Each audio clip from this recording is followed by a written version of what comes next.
রহমতুল্লাহ বরকাতুহু। এখানে যারা আছেন অনেকেই আমাকে চিনেন, সবাই চিনেন, এর মধ্যে কিছু অনেকে নতুন আছেন, সেই জন্য আমি পরিচয় করে দিচ্ছি। আচ্ছা, অনেকে আমাকে চিনেন, আলহামদুলিল্লাহ, আমি গ্রামেরই, আলহামদুলিল্লাহ। তো যারা নতুন আসছেন, আমার নাম নুরুল আলম জাহাঙ্গীর,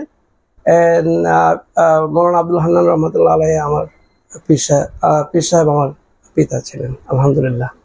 তো আমি যুক্তরাষ্ট্রে থাকি প্রায় ৪৫ বছর হয়ে গেছে। তো প্রথম দিকে আসতাম 5 বছর, 7 বছর, 8 বছর পরে পরে, বিগত কয়েক বছর ধরে আসি, এই প্রায় বছর বছরে আসি। আর বিশেষ করে আমার ভাই বোন তারা যখন ইমিগ্রেশন নিয়ে চলে গেল প্রায় 11 বছর আগে, আমার ওসমান ভাই, জামাল ভাই এবং অন্যান্য ভাই বোন, তখন তারা এখানে থাকতে, তারা এখানে আমাদের অনুষ্ঠান পরিচালনা করতেন, মাহফিল করতেন, সবকিছু আপনাদের সাথে দেখাশোনা করতেন। ওনারা যখন চলে গেছেন তখন আমি অনুভব করলাম যে ওনারা চলে গেছে, এখন বাড়িতে তো কেউ নেই, কেউ না কেউ তো এটা তদারক করা উচিত। তখন থেকে আমি একটু বেশি বেশি আসতে শুরু করলাম, এবং সেটা আপনারা জানেন, আলহামদুলিল্লাহ। তো বিগত কয়েকটা মাহফিল আমি চেষ্টা করেছি আপনাদের জন্য অনুষ্ঠান করতে ভালোভাবে, ভালো মন্দ আপনারা ভালোই জানেন, সেটা নিয়ে আমার কোনো গর্ব করার কিছু নেই, সব কিন্তু আপনাদেরই। তো তারপর এবছরও আপনাদের জন্যই আমি এবছর এসেছি, আপনারা ভালোবাসেন, আদর করেন, মায়া করেন, এবং আপনাদের জন্য আবারও এসেছি। এই মাহফিলটা ইনশাল্লাহ আমরা পরিচালনা করব 9ই ফেব্রুয়ারি এবছর ইনশাল্লাহ আমরা অনুষ্ঠান পরিচালনা করব। আজকে এই কথাই আমি জানালাম যে আমরা মাহফিল করবো ইনশাল্লাহ। আপনারা কি বলেন? আচ্ছা, আলহামদুলিল্লাহ। দ্বিতীয় কথা হচ্ছে কি, মসজিদ, আমরা মসজিদ অনেক বছর প্রতীক্ষার পর আমরা পশ্চিম দিকের জায়গাটা নিতে পেরেছি। সেটাতে অনেক ঝুট ঝামেলা ছিল, কষ্ট ছিল, করেও আমরা জায়গা নেওয়ার পর আপনারা সবাই ডোনেশন দিয়ে, দান, বিভিন্ন রকমের টাকা পয়সা দিয়ে খেদমত করেছেন, এবং মসজিদ অর্ধেক উঠে গেছে, এবং সেই মসজিদটা আমরা কীভাবে শেষ করতে পারি আমরা সবাই মিলেই সেটা আমরা চেষ্টা করে যাব ইনশাল্লাহ। আমিও আসছি, আমি কি খেদমত করতে পারি আমি দেখতেছি। আপনারা সবাই এই মসজিদ প্রতিষ্ঠার জন্য কষ্ট করে যাবেন তো ইনশাল্লাহ? আচ্ছা, তো অনেক কথা বলবেন না, আমাদের সময় হয়ে যাচ্ছে। তো আজকে আমাদের বশির সাহেব হুজুর, উনি আমাদের অত্যন্ত প্রিয় মানুষ, আমার অনেক মহব্বতের। আমার আব্বা যখন ওয়াজ করতেন, কথা বলতেন, ওনাকে দেখলে আমার সেই চিত্রটা ফুটে ওঠে। উনি আমাদের এই এখানে একজন সদস্য সব সময় থাকবেন, আজীবন থাকবেন ইনশাল্লাহ। ওনার কোনো পরিবর্তন নেই, আমরা ওনাকে সমানভাবে রেসপেক্ট করি। তো বশির হুজুর আমাদেরকে যেটা বললেন যে আমাদের পূর্ব প্রজন্ম চলে গিয়েছেন, আমরাও চলে যাব, পরের প্রজন্ম চলে যাবে। তো আমরা একটু বৃদ্ধ যেই পর্যায়ে আছি, তারপরে আমাদের নতুন যে ইমাম সাহেবকে আমরা আনতেছি, উনি আরেকটু আমাদের সাথে একটু পরবর্তী প্রজন্মের, আলহামদুলিল্লাহ। মৌলানা মুফতি নুরুল ইসলাম সাহেব, উনি চতুরা শরীফের অ্যাডমিনিস্ট্রেশন করেন, পরিচালনা করেন ওখানে অনেক বছর ধরে। তো আমরা ওনাকে রিকোয়েস্ট করেছি যে আপনি চতুরা শরীফকে তো অনেক ভালো করেছেন, প্রতিষ্ঠা করেছেন, সুন্দর করেছেন, এই দরবার শরীফ তো চতুরা শরীফের একটা অংশ, আপনি এখানে আমাদেরকে একটু খেদমত করে আমাদের একটু উন্নতি করে দেন। তো উনি রাজি হয়েছেন, এই মর্মে হয়েছেন, এটা তো একই দরবার, হ্যাঁ। সেই হিসাবে উনি অনেক সুন্দর ভালো জায়গা ছেড়ে এখানে আমাদেরকে খেদমত করার সম্মতি দিয়েছেন, এবং আলহামদুলিল্লাহ ওনাকে আমরা পেয়েছি। উনি আজকে অনুষ্ঠানে উপস্থিত আছেন। এখন উনি একটু দাঁড়িয়ে আপনাদের সাথে ওনার পরিচিতি, আপনাদের সাথে মত বিনিময় না, সালাম দিবেন, এবং পরে আপনাদের সাথে কথা বলতে পারবেন নামাজের পরে ইনশাআল্লাহ। আজকে আমাদের কাছে কিছু ক্যালেন্ডার আছে আমাদের এই দরবার শরীফের, আপনারা যে চান ক্যালেন্ডার নিয়ে যাবেন। এছাড়া আজকে থেকে আমরা অফিসিয়াল ভাবে আমাদের মাহফিলের অফিসিয়াল ঘোষণা দিলাম ইনশাআল্লাহ। জাযাকাল্লাহ। আমি এখানে থাকবো, এই মাহফিল পরিচালনা করবো। জাযাকাল্লাহকে।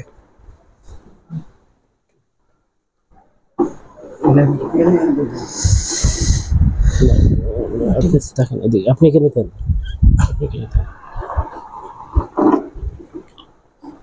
আসসালামু আলাইকুম ওয়া রাহমাতুল্লাহি ওয়া বারাকাতুহু। ওয়া আলাইকুম আসসালাম। সবাই কেমন আছেন? আলহামদুলিল্লাহ, আল্লাহ পাক রব্বুল আলামিনের দরবারে অসংখ্য লাখ কোটি শুকরিয়া আদায় করছি যে মহান রব্বুল আলামিন আজকে পবিত্রতম রজব মাসের ৩য় জুমার দিন আল্লাহর ঘরে আসার বসার সুযোগ করে দিয়েছেন। সেজন্য জবান খুলে বলি আলহামদুলিল্লাহ। সম্মানিত উপস্থিতি, আপনারা সকলেই জানেন আমাদের এই মসজিদের যিনি প্রায় 20 বছরের মতো এখানে খেতাবতের দায়িত্ব পালন করেছেন, আমাদের আল্লামা সুফি বশির আহমদ হুজুর, অত্যন্ত একজন নেককার, পরহেজগার, ভালো মানুষ এবং আল্লাহওয়ালা মানুষ, আল্লাহর ওলি, বলে আলহামদুলিল্লাহ। আলহামদুলিল্লাহ। তো তো আমি এবং ওনার আগে যিনি দায়িত্ব পালন করতেন এই মসজিদে জনাব আলহাজ মৌলভী আজিজুর রহমান সাহেব, উনিও এই দরবারের দীর্ঘদিন খেদমত করেছেন, বলেন আলহামদুলিল্লাহ। আলহামদুলিল্লাহ। এবং আজকে আমাদের মধ্যে যিনি উপস্থিত আছেন এই দরবারের সাহেবজাদা, এবং যিনি ওনার আব্বাজান কেবলাকে এবং ওনার মুর্শিদ কেবলাকে, ওনার পীর সাহেব যিনি আল্লামা সুফি আব্দুল হান্নান রহমতুল্লাহ আলাইহি, ওনাকে ওনার জানের চেয়েও বেশি ভালোবাসেন, বলে সুবহানাল্লাহ। আমি ওনার সাথে আমার ব্যক্তিগত কোনো সম্পর্ক আগেও নাই, অতটা নাই আর কি। তো হঠাৎ করে একদিন আমাকে উনি আমেরিকা থেকে গত মাসখানেক আগে একদিন ফোন দিলেন, দিয়ে আমাকে পরিচয় দিলেন, দিয়ে আমার সাথে কথা বললেন। তারপরে আস্তে আস্তে উনি অনেক ওনার কথাগুলো আমাকে শোনালেন, এবং আমি যেহেতু আজকে প্রায় 17 বছর যাবৎ 2007 সাল থেকে আজকে 25 সাল পর্যন্ত আমি চতুর্থ দরবারে গোলামিতে আছি। তো সেই হিসাবে ওই দরবারের গোলাম হিসাবে আল্লাহ পাক আমাকে সুযোগ করে দিয়েছেন কিছু ভালো কাজ করার জন্য, বলেন আমিন। আমিন। সতুরা শরীফে আমাদের প্রায় গত 2 বছর আগে আমরা গত ডিসেম্বরে, এই ডিসেম্বরের আগের ডিসেম্বরে আমরা 23,000 স্কয়ার ফিটের মসজিদ, প্রায় সারা বাংলাদেশের মধ্যে একটা বড় শ্রেষ্ঠ মসজিদের কাজ শুরু করছিলাম। এই আজকে আগামী 17 ফেব্রুয়ারিতে আমরা মসজিদটা উদ্বোধন করবো ইসারে সওয়াবের মাহফিল, বলি সুবহানাল্লাহ। তো এই অলির কাছে মানে ওনার যিনি পীর সাহেব ছিলেন আল্লামা সুফি প্রফেসর আব্দুল খালেক রহমাতুল্লাহ, উনি একজন আধ্যাত্মিক সম্রাট ছিলেন, আধ্যাত্মিক বাদশাহ ছিলেন, যাকে বলে সুলতানুল আউলিয়া, আউলিয়াদের সুলতান ছিলেন, বলে সুবহানাল্লাহ। আর সুফি আব্দুল খান্নান সাহেব ছাত্র জীবনে উনি যখন কলকাতা ফেনী কলেজে উনি মানে আমি যতটুকু জানতে পেরেছি জীবনী কিতাব থেকে, দাদা হুজুরের জীবনীতে লেখা আছে, উনি ব্রাহ্মণবাড়িয়া জামিয়া ইউনিভার্সিটি থেকে জামাতে ওলা পাস করেছেন। প্রফেসর আব্দুল খালেক রহমাতুল্লাহ এর মধ্যে একজনই খলিফা ছিলেন যিনি আলেম ছিলেন, তিনি হলেন সুফি আব্দুল হান্নান, বলে সুবহানাল্লাহ। আর বাকি যারা সব জেনারেল শিক্ষিত ছিলেন, কলেজ ইউনিভার্সিটির প্রভাবক ছিলেন, উনি একমাত্র আলেম ছিলেন, সুবহানাল্লাহ বলেন। এবং যেই কারণে আলেম হওয়ার কারণে উনি যখন ফেনী কলেজে ডিগ্রি পড়াশোনা আবার করছে, প্রথম মাদ্রাসা শেষ করছে, আবার আমি কিন্তু জীবনী থেকে বলতেছি, আপনারা হলেন ওনার সরাসরি আর আমি হলাম কিতাব দেখে। তো উনি ফেনী কলেজে যখন ডিগ্রি পাশ করলেন, ডিগ্রি তখন দাদা হুজুর ফেনী কলেজে প্রফেসর ছিলেন, বলে সুবহানাল্লাহ। সেইখানে ওই অবস্থায় ওনাকে ছাত্র জীবনে উনি মুরিদ করাইছে, মুরিদ করানোর 1.5 বছর থেকে 2 বছরের মধ্যে ওনাকে খেলাফত দিয়ে দিয়েছে, সুবহানাল্লাহ। অন্য কোন খলিফাকে এত তাড়াতাড়ি সময় খেলাফত দেয় নাই যত তাড়াতাড়ি সুফি আব্দুল খান্নানকে দিছে। তারপরে সুফি আব্দুল খান্নানকে বেলায়েত দিয়া প্রফেসর আব্দুল খালেকের মধ্যে সিনার মধ্যে যে বেলায়েত ছিল, ইলমে লাদুনী ছিল, ইলমে শরীয়ত ছিল, ইলমে তরিকত, ইলমে হাকিকত, ইলমে মারিফত, সমস্ত এলেমগুলো সুফি আব্দুল হান্নানকে দান করে দিয়েছে, বলে সুবহানাল্লাহ। আমিন। যেই কারণে সুফি আব্দুল খান্নানের এই এলাকার বিশেষ করে কেন তিনি এই দরবারটা এখানে করলেন, ব্রাহ্মণবাড়ি একটা জেলা শহর, তিনি তৎকালীন মেম্বার অফ পার্লামেন্ট ছিলেন, পাকিস্তান পার্লামেন্টের এমপি ছিলেন, ক্যালকাটা প্রেসিডেন্সি কলেজের প্রফেসর ছিলেন, ক্যালকাটা লেডি ব্রাহ্মণ কলেজের প্রফেসর ছিলেন। তিনি থাকতেন ইন্ডিয়া, তারপরে পাকিস্তানে উনি করাচি তালিমেতে ইসলামিয়া বোর্ডের মেম্বার ছিলেন। ওই বড় বড় রাষ্ট্রের প্রধানদের সাথে কাজ করার কারণে ব্রাহ্মণবাড়িয়া এই সদর দক্ষিণাঞ্চলের তিনি এমপি ছিলেন। তো তৎকালীন কারণে ব্রাহ্মণবাড়িয়া তিনি চিন্তা করলেন বড়বাড়িয়া জেলার মধ্যে আরো 3 জনকে তিনি প্রায় কয়েকজনকে খেলাফত দিয়েছেন। এর মধ্যে পুরপুল গাউসিয়া দরবার শরীফের হাফেজ হাবিবুর রহমান, খারেরা ফাতেহা দরবার শরীফের সুফি ফতেহ আলী রহমাতুল্লাহ আলাইহি, এরকম শামবাড়িতে কনুমুল সাহেব নামে পরিচিত ওনাকে দিছে। আর ব্রাহ্মণবাড়িয়া অঞ্চলের মানুষের জন্য এই সুয়াতা দরবার প্রতিষ্ঠা করে গেছে, সুবহানাল্লাহ। যেটা জেলা শহরের পাশে, জেলার মানুষ এসে যেন এখানে হেদায়েতের বাণী শুনতে পারে, এখানে তরিকতের তালিম নিতে পারে, তাওয়াজ্জু নিতে পারে, এই জন্য এই দরবার কায়েম করছে, বলেন সুবহানাল্লাহ। তো যেহেতু আমার দাদাজানের দরবারের গোলাম, আমার দায়িত্ব, আমি সতুরার পাশাপাশি আমি প্রথম বায়াত গ্রহণ করছি, এটা আমি সবার সামনে উন্মুক্ত করে দিই। আমি কুতুবুল ইরশাদ আব্দুল খালেক রহমাতুল্লাহ আলাইহি রুহানি পারমিশনে, রুহানি এজাজতে ওনার যিনি সাহেবজাদা ছিলেন ওনার কাছে আমি প্রথম বায়াত গ্রহণ করি। উনি 2010 সালে যখন ইন্তেকাল করেন, তারপর আমি সরাসরি আমাদের ফুরফুরা শরীফের যিনি মুজাদ্দিদে জামান আবু বকর সিদ্দিকী ফুরফুরা বিআল কুরাইশি রহমাতুল্লাহ আলাইহি, যেখান থেকে প্রফেসর আব্দুল খালেক রহমাতুল্লাহ আলাইহি খেলাফত পেয়েছিলেন, সেই দরবারের বর্তমান যিনি গদ্দিনের দায়িত্বে আছেন পীরে কামেল আলহাজ আবু তালহা মুহাম্মদ সিকবাতুল্লাহ সিদ্দিকী মুদ্দাজিল্লুল আলীর কাছে আমি বায়াত গ্রহণ করি এবং ওনার তত্ত্বাবধানে আমি প্রায় 17 বছর তরিকতের তালিম তাওয়াজ্জু গ্রহণ করেছি। এই সিলসিলার নিয়ম নীতি, বিশেষ করে সিরাজুস সালিকিন কিতাব প্রফেসর আব্দুল খালেক রহমাতুল্লাহ আলাইহি যেটা লিখেছেন, এটা ফুরফুরার হুজুরের ইজাজতে এবং ওনার কৌল, ওনার বাণীগুলো লিখেছে, বলেন সুবহানাল্লাহ। এবং আজও পর্যন্ত সিরাজুস সালিকিন কিতাব ফুরফুরা শরীফে তালিম দেয়, ট্রেনিং দেয়, বলেন সুবহানাল্লাহ।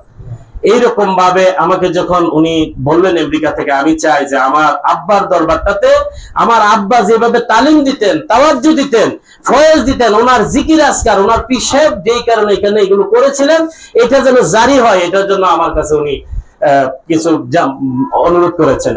তা আমি তোমার কথাটা আমি আর ফিরাইতে পারিনি। আমার ইন্ডিয়াতে যিনি সাহেব ফুরফুরা শরীফের হুজুরকে আমি জানাইলাম যে হুজুর আমাকে এইভাবে বলতেছে, আমি এখন কি বলবো, আপনি আমাকে বলেন। তো উনি আমাকে বলছেন যে না বাবা, তোমাকে যেহেতু প্রফেসর আব্দুল খালেক রহমতুল্লাহ আরেকটা দরবার, উনি এইভাবে সুন্দরভাবে ওনারা সবকিছু আছে, একজন ইয়ের দরকার, তাহলে আমি তোমাকে এজাজত দিচ্ছি, তুমি ওইখানে যাও এবং এখানে কাজ শুরু করো। বলেন আলহামদুলিল্লাহ। এবং আমি যাদের তত্ত্বাবধানে আছি, চতুরা দরবার শরীফের হুজুরের 2 জন নাতি বর্তমানে আছেন, যিনি প্রধান পরিচালক, উনি হলেন পীরজাদা আলহাজ জাহিদ কুদ্দুস সাহেব, ওনাকেও আমি জানাইছি, এবং ওনার আরেক ভাই আছেন পীরজাদা আলহাজ আশিক হোসেন সাহেব। যেহেতু দুইজনের আমাকে মহব্বত করেন, 2 জনের পরামর্শে আমি চলি, তো 2 জনে আমাকে এজাজত দিয়েছেন, অনুমতি দিয়েছেন, যান আপনি আমাদের দরবারের কাজ করার পরে যে তুমি ওই কাজগুলো করো। বলেন আলহামদুলিল্লাহ। আমাদের চতুরা শরীফের মাহফিলে আমি দাওয়াত দিচ্ছি আগামী 17 ফেব্রুয়ারি ইসলামী চৌকের মাহফিল, ছোটমাত্র আপনাদের সবাইকে দাওয়াত করলাম। আর উনিও গতকালকে গিয়েছিলেন আমাদের চতুরা দরবারে, উনি দেখে আসছেন মসজিদ, বাউন্ডারি কমপ্লেক্স, মাদ্রাসা, পুকুর, গাটলা, বাথরুম, টয়লেট সব উনি অল এভরিথিং দেখছে, দেখে উনি অনেক প্লিজড হয়েছে।